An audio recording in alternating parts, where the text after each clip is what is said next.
Welcome to Run With It, where we bring you business ideas from proven founders. Each episode, you'll hear a new business idea and the exact steps our guest would take to get started. We are your hosts, Chris Justin and Ethan Janney.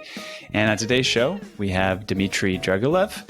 He's the founder of Just Reach Out, a platform which has helped 5,000 plus brands and small businesses pitch journalists and get featured in press all on their own without the help of PR firms. And that is super impressive, but that is not what we're going to be talking about here, at least not primarily. Dmitry, our show is all about new business ideas. You've got one to improve the recycling process, actual recycling, keeping recyclables out of landfills. Welcome to the show, and tell us about the idea you would like our listeners to run with. Yeah, so I want to build a company that actually does real recycling of products. Well, since China stopped taking our recycling, we have not been actually recycling in this country. We've been throwing it into landfills. So when we go through the trouble of putting it in all these different bins and get it all collected and we feel good about it, 80% of that actually goes right in the landfill. And so I want to build a company that takes some of these things that can be recycled, plastic, maybe paper, and creates materials for other companies to use. So there's companies out there like Allbirds and stuff like that where they use recycled materials to build their products. But we are not recycling as a nation. So This is one of the bigger ideas that we've had on the show in terms of scope and ambition, for sure. It's not only changing a lot of the infrastructure within the United States, but it's changing the habits of pretty much everyone in order for it to be effective, and doing so in a very low margin environment. It sounds like a recipe for a very difficult business to start. Can you talk more about that? I heard an episode in 2019 on Fresh Air with Terry Gross, where she interviewed Kate O'Neill, who is an environmental scientist and who wrote a book called Waste.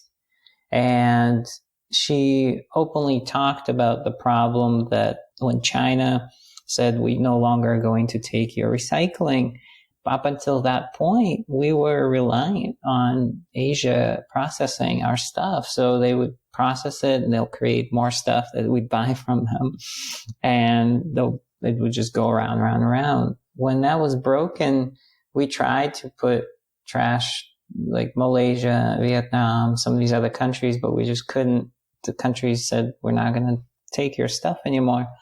But we, on a major scale, just don't know how to make money with it. And I've read articles in Fast Company and where there are these small shops that, they'll go and they'll collect trash like plastic on the ocean. They'll make sunglasses out of it or something. But these are kind of like, or surfboards out of plastic in the ocean. Like I've seen. So these are just like one-off things, though, that is kind of your comment. Like it's just a here and there thing, maybe it's Tom's shoes or something or whatever, and they're pulling it off. But so, okay, if a small player can do it and it's working, then, what's going on the larger scale? I could be a huge wet blanket here on the whole thing, having pursued eco-friendly business type projects. Many years ago, I attempted to start a company that was around compost collection in the city of New York. And so, well, I'll tell you one thing. I have so much respect for anyone who maintains momentum in these environmentally friendly business pursuits, be it Elon Musk or, your local person who's involved in government compost collection projects. So what I found is they could be really exciting to start ideas like this because you have this feeling like I'm going to save the planet. And then it can be conversely that much more disappointing and just like crushing when you go, oh my gosh, this is a huge problem. Nobody else is on board. I've got a lot of red tape to fight through. There's a lot of things to restructure. So I'm sure you've had obstacles even with your PR business, because I think there's something that's glaring for me right now. You are so incredibly chill. So I noticed that. Also noticed that, you know, you're very successful in what you've built, and you're working in PR, which I think, whoa, that would take one of those kind of like, hey, everybody, this is what I got to talk about. You know, a 1 and a 2 and a 3. And, you know, like a lot of people think about marketing and sort of reaching out and promoting as things that you got to kind of go over the top. And I noticed I'm very struck by the fact that you're kind of alternatively chill. And I'm wondering how that, do you have an opinion, or maybe we can reflect on an opinion, how that fits into staying the course on a project or something that you're interested in promoting? You know, you're not coming across as this like grit, intense guy, but somehow you do have the grit. Do you have any comments on that? Self-reflective? I don't know if you're even aware of it. I'm just very quiet, I guess, because I came to this country when I was like 11. I didn't know the language or the culture, and everything was foreign to me until college. So for like 7 years, I was this like quiet, lonely kind of like loner that like didn't have friends, was just like thought everything was weird in this country or this culture. I was like, just like I missed all the movies, the cultural like things. Like I think my first Halloween, my only Halloween, was at the age of 13 when my grandmother made me a costume of a witch, which I didn't want to wear. And I was like, that is ridiculous. Why are they passing out candy? Like that was my life for a while. So it was very quiet, like trying to absorb how to act, what to do, how to say things to people. And then I was a computer science major, so that didn't really make me much of a communicator or anything. And then when I left that career and I went to California, I had to learn, like I wanted to learn business. So I got an MBA and started working for startups. And I kind of have to like force myself to really become a little bit more communicative and extroverted. Okay. Yeah, that's interesting. And it sounds like maybe just from the very fact that you've had to study that kind of communication because it didn't feel natural, especially in this country, that because you made a study of it, you're become more of an expert in it. So that's a nice tangent, but that sets us up for why you chose to share this idea with the audience. It is a very big idea, and there are a lot of questions that we need to answer. One thing that has always irked me is the transportation costs of recycling in itself. The fact that if you were doing a centralized system, you need to collect materials at everyone's home and then bring it to a recycling processing facility. I know garbage trucks, their mileage is 2 miles per gallon. So it's a very inefficient process to transport all this material. I wonder if there's something that we can do that would make it easier for people to recycle at home. And it's not going to be every stream of recycling. Maybe you can only do compostable materials, or maybe you can only do certain types of plastics or glass, but something that I wonder if a decentralized approach would be more accessible in that it wouldn't come with the transportation costs. Transportation is a big issue of it, right? And then also what happens after we compress it, we have a pallet of plastic. How can we take that pallet of plastic and at scale sell it to someone who is going to make more money out of it? Well, I'll jump in here. I have a little bit of background in this and connections. Before I get to that, someone also needs to sort it. So part of the reason we were sending material all to China is because you could pay someone $2 a day to sort your recyclables and toss the stuff that's the grease-laden pizza boxes that can cause the entire stream to be adulterated and need to go to the trash. Someone can be paid feasibly, at least in that economy, to do that work. And You can't do that here. Even the transportation cost to send it to China, plus the cost of labor there, it made financial sense. Now I'm speculating a little bit here, but with China's economy improving and the overall income rising for people there, it probably doesn't make as much sense. In terms of the processing for, let's say, that pallet of plastic, I know that Shell, my former company, they are taking plastic streams like that and gasifying it and processing it in plastic plants, recycling it as feedstock for base plastics that they're making. So that's one opportunity. It's hard to scale any single one of these solutions, right? And that's why I come back to this idea that we need to stack a bunch of decentralized solutions in order to do this well. It's not as sexy to come up with something like that. It's a lot easier to think of, we can take this entire stream and send it to one place and just profitably process everything. But I think that's extremely unlikely. When I was building Just Reach Out very early on, it was the idea of, hey, let's find somebody who's going to pay for this. Let's build something for them and let's see how they're going to use it. And let's find another person who's going to use this PR machine. Let's find another one. Let's all see how they're going to use it. And based on that, decide what the product would be and improve it based on that feedback initially. And so you take the feedback from the customer to continue building the tool. And I never wrote line of code. Because I used to just put stuff on the paper, show it to them, get them to buy into the idea by getting feedback from them, redraw my little diagram, show them how the product is going to work, and keep doing that over and over and over again. So by the time I was launching my MVP, I had customers that are going to use this thing because they were invested in it because of the feedback. So with the recycling, maybe it makes sense taking Shell as an example and lining up one case where you go to your local dump, you say, I want to buy your recycling, like this much tons of this plastic that you get, and trying to line up a deal with Shell to resell it, just to see if you can line up 3 of these opportunities or something, just to see if there is money to be made for collecting recycling and reselling it to people who are already in need of it or need to use it, and what kind of processing needs to happen for them to buy it, if there is any, just to see if the economics make sense. And at this point, not physically doing it, but just researching it enough to figure out, can you make any kind of profit on it?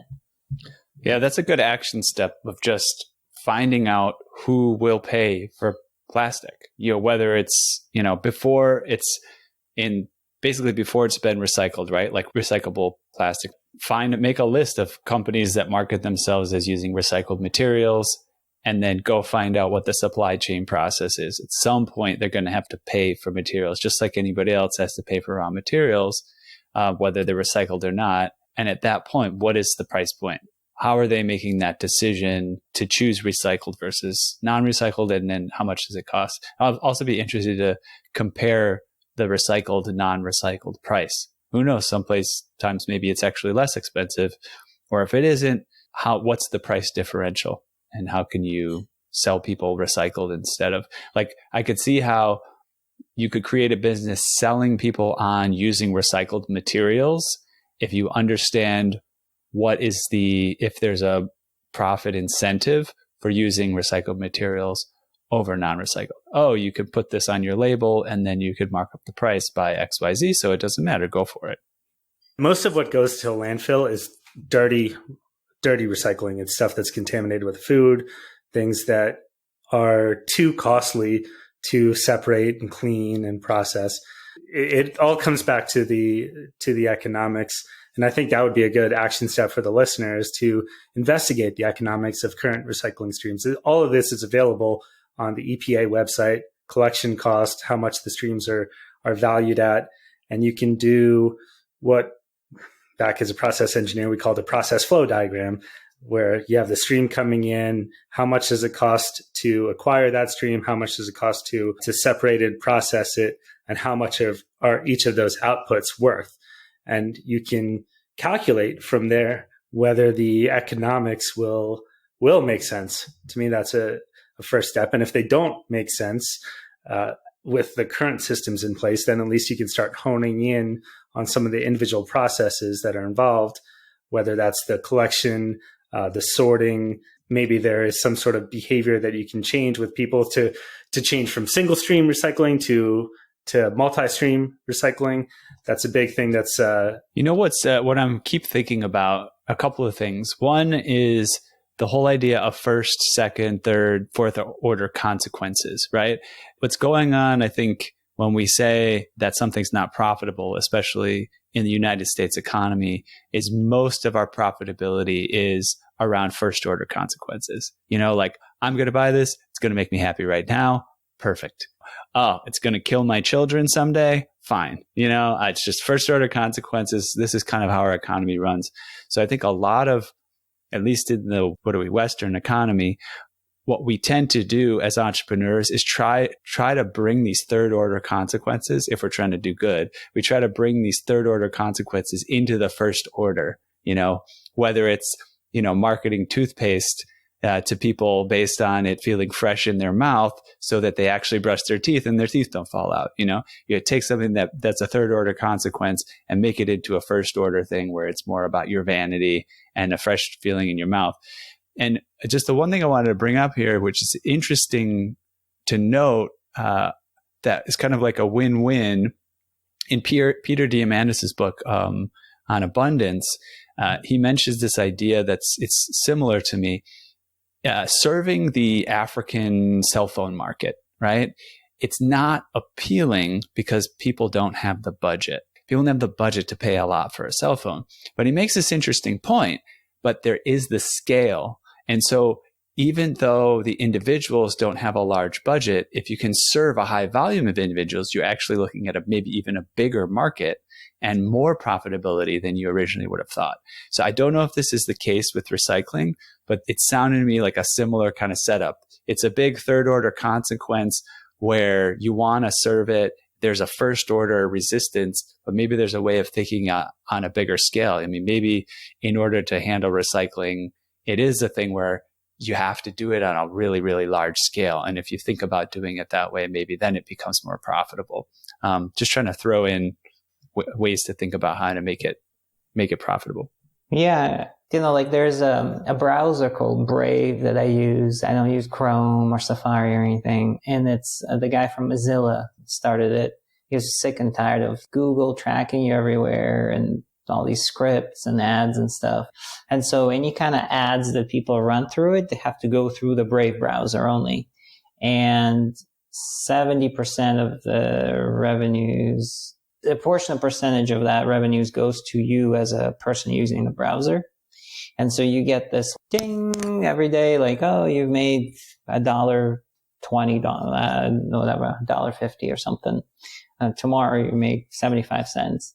But it has this feel-good effect. You're like, oh, like I'm browsing faster, I'm not seeing ads, and I'm making a little money. And you know that people who are running ads, the browser doesn't keep anything for themselves. It just, they run and they share the profits with the people browsing it. So I was like, I think I've got an interesting angle here, right? Maybe it's the opposite of what you're saying with Brave browser. So Brave browser is a situation where your privacy is, like a huge factor.